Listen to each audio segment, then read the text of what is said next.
Chapter 5. Soon after the Declaration of Independence was delivered to King George, British troops began filling up New York, trying to lay claim to the Hudson River just 25 miles west of the Ludington farm.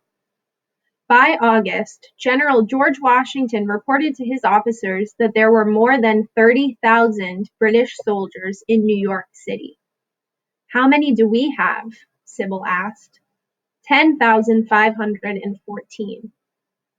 It did not escape Sybil's notice that her father, or General Washington, or both, had estimated the British troops but counted every man of the Continental troops.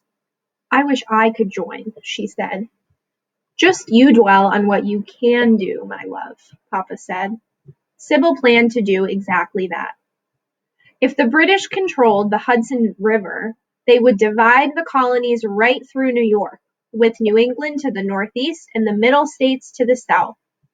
If the British tried to come up the river to get the supplies stored along the Hudson, Papa's regiment and the rest of the Continental Army of New York and Connecticut were going to have to fight them.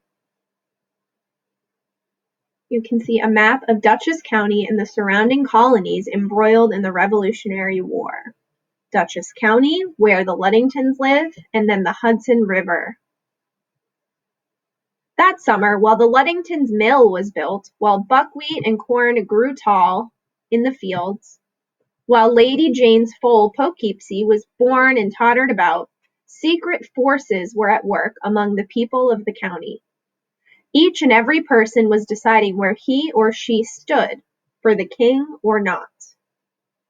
Regiments formed for both sides, and all of them needed muskets and shot, rifles and bullets, coats and boots, horses and carts, food and drink. Along with the militias of Massachusetts, Connecticut, Pennsylvania, New Jersey, and beyond, Papa and the other colonels swore they'd be ready in a minute, the minute the British showed up. The disparity in the size of the armies put the Continental Army at a great disadvantage. In August, the British beat Washington badly at Brooklyn and later in Manhattan. The Ludingtons could feel the Redcoats getting ready to march north, and the rest of the county could too. Papa was called to a meeting over in Fishkill one Saturday night with the leaders of the other nearby regiments and with General George Washington and a lawyer named John Jay. "General Washington and Mr. Jay are scholars," said Papa with awe at Sunday dinner. "They know the histories of secret societies. Everyday folk with a talent for learning what's really going on and then passing the word." John Jay, 1745 to 1829, became the first Chief Justice of the United States. "Do we have real spies in our army, Papa?" asked little Hank, who was 8. "Just real Americans, my love," Papa answered. The children's imaginations were caught by the ideas of spies sneaking around like spiders in their black clothes, leaving coded messages that could be read for dates and times, names and places, which could make the difference between winning and losing a war. "Spies are watchful," said Turtles, just 4. "Nobody suspects them," said Derek, who was 6. "They have skills nobody expects them to have," said Archie. He wanted to be like that. Sybil had a secret she was sure her family did not know.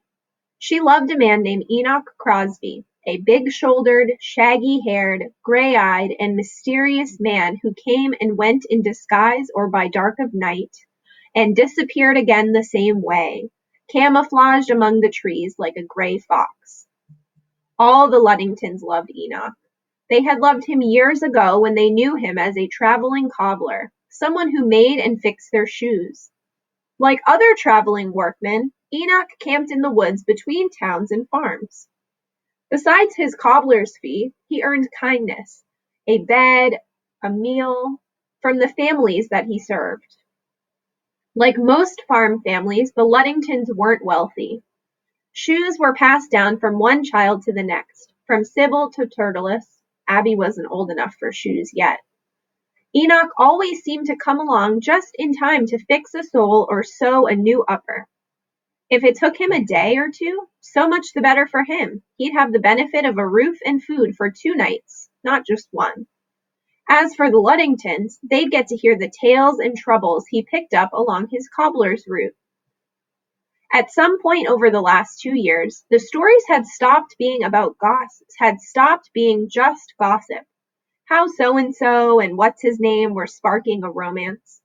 At some point, it started being politics. How Governor Tryon had become General Tryon, hell-bent on dominating New York for the British. At some point, it became crime stories. How the cowboys had stolen livestock from a traveler on his way to Poughkeepsie, sold it to the Skinners, who returned it to the traveler in exchange for reward, his money. Enoch brought plenty of those kinds of stories. There were more bandits, gangs, and evildoers than ever before. Enoch did not know that Sybil would have gotten up and gone with him anywhere, ever since she'd met him when she was 13 and he was making shoes. But even more since last fall, when he'd stopped making shoes for real and started making them just for show. On a beautiful afternoon last September, Enoch had appeared at milking time and found Sybil bringing the cows down the meadow. She sent Molly to the milking and lingered to hear what he was up to. "I'm going to join Swartwout's regiment," he said. "The King's men are getting far too comfortable in New York." "Is Swartwout going to make them uncomfortable?" Sybil asked. "That's the idea," Enoch said with a grin. He stayed that night and sewed the flapping sole of the shoe Archie had handed down to Hank. It would be the last of the Luddington shoes fixed by Enoch. He was gone in the morning.